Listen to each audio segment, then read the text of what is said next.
पासदारान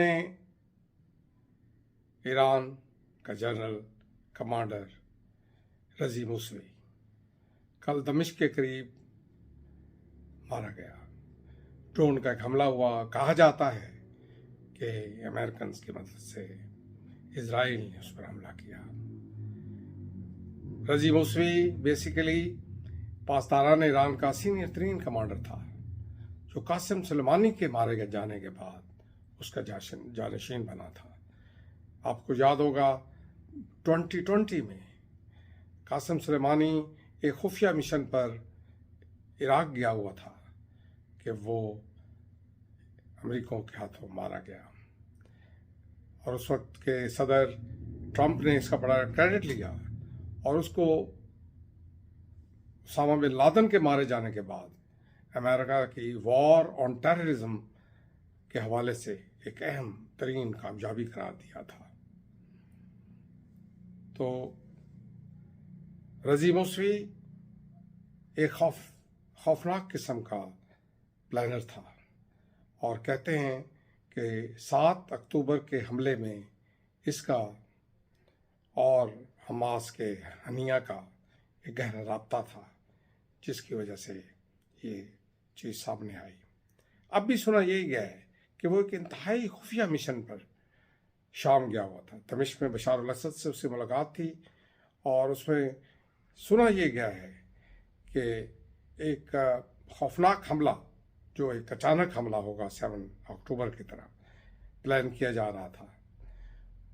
basically इनका मकसद यही था, कासिम सुलेमानी का और इसका, कि किसी सूरत में इजराइल के अरब ममालिक के साथ ताल्लुकात जो है वो उस्तवार ना होना पाए, क्योंकि अगर उस्तवार हो गए तो फिर ईरान बैकग्राउंड में चला जाएगा और उसकी अहमियत कम हो जाएगी।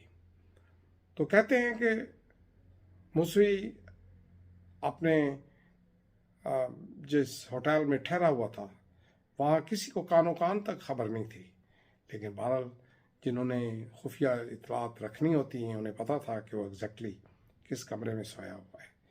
कहते हैं ड्रोन का हमला इस कदर खौफनाक था दमिश्क के उस मज़ाफ़ाती इलाके में कि उसकी जो बॉडी है वो बाहर सड़क पर आकर गिरी, और वहाँ से फिर उसे दफनाया गया।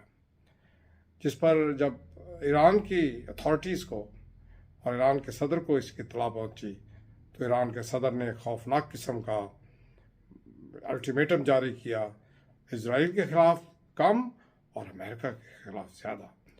और उन्होंने कहा कि हम ऐसा खौफनाक बदला लेंगे कि अमेरिका जो है वो उसे याद रखेगा।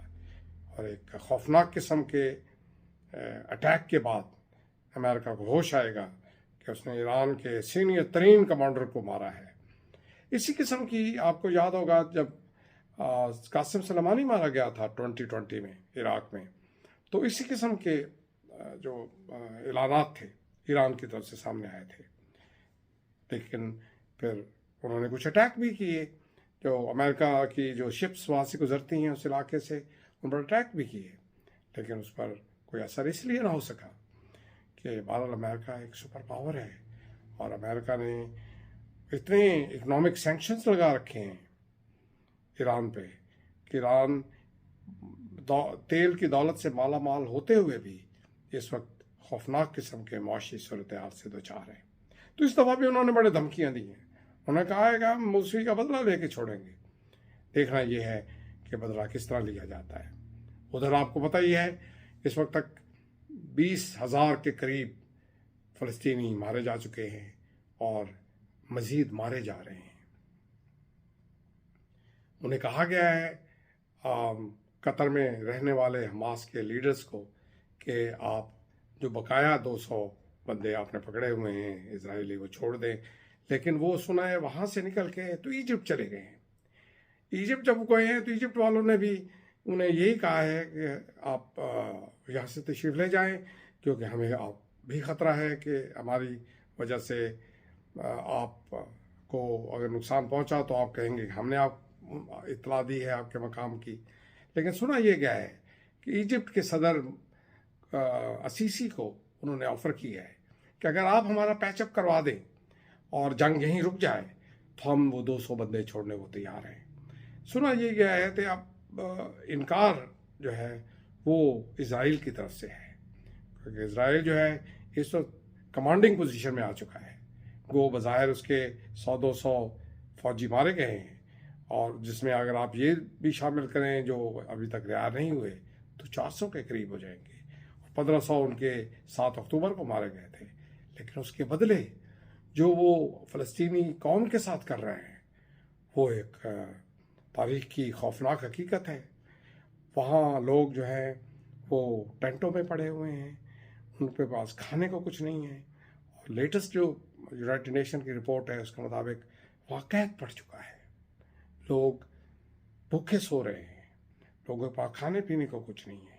گھر سے باہر نکلتے ہیں تو کیچڑ ہے، اوپر سے موسم جو ہے وہ سرد ہو کے بچوں کے لیے زیادہ خوفناک بن رہا ہے.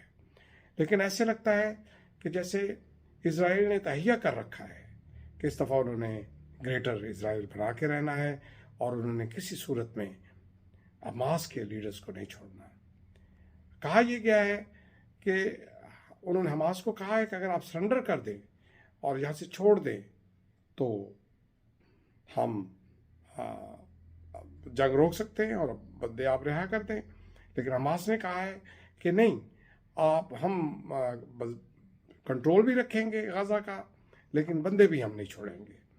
تو ایک سٹیل میٹ کی صورتحال ہے. سٹیل میٹ ایک ایسی کیفیت کو کہتے ہیں جہاں آپ کوئی کنکریٹ ایکشن نہیں لے سکتے، اور جو سچویشن ہے وہ جوں کی توں رہتی ہے، اس میں کوئی تبدیلی نہیں آتی. تو دیکھنے کی بات یہ ہے کہ آگے سچویشن کس طرف جاتی ہے. لیکن فی الحال ایسا لگ رہا ہے کہ نہ یونائٹڈ نیشنز جنگ روکنے میں کامیاب ہو پائی ہے، نہ دنیا اس وقت اس میں کوئی حصہ ڈال رہی ہے. اور کیفیت یہ ہے کہ خاموشی کا عالم ہے، اور سب سے زیادہ سناٹا جو ہے وہ مسلمان ممالک پر چھایا ہوا ہے. عجیب بات ہے کہ جہاں سب سے زیادہ پروٹیسٹ ہونے چاہیے تھے، سب سے زیادہ لوگ باہر آنے چاہیے تھے، اور سب سے زیادہ خاموشی ہے. شروع میں تو بہت زیادہ نعرے بھی مارے گئے اور جذبہ بھی دکھایا گیا، لیکن اب وہ ماند پڑ چکا ہے. حالانکہ اس وقت ان کو ضرورت ہے، لیکن اس وقت کیفیت یہ ہے کہ جس علاقے سے ان نعروں کی مذہبی نعروں کی ابتدا ہوئی تھی وہاں فلم فیسٹیول ہو رہے ہیں. ادھر فلسطین میں لوگ مارے جا رہے ہیں، ادھر فلم فیسٹیول ہو رہے ہیں جس میں انٹرنیشنل سٹارز جو ہیں وہ شرکت کر رہے ہیں. تو آپ دیکھ لیجئے، یہ ہے ریالٹی، یہ ہے ریال پالیٹک. یعنی آپ نعرے تو مارتے ہیں، بظاہر وہ یہی کہتے ہیں ہمیں بڑا درد ہے جی فلسطینی مارے جا رہے ہیں، یعنی وہ زبانی کلامی جمع خرچ تو کرتے ہیں، لیکن حقیقت میں یہ ہے کہ خاموشی ہے، سناٹا ہے، اور فلسطینی دن بدن مارے جا رہے ہیں. خدا حافظ.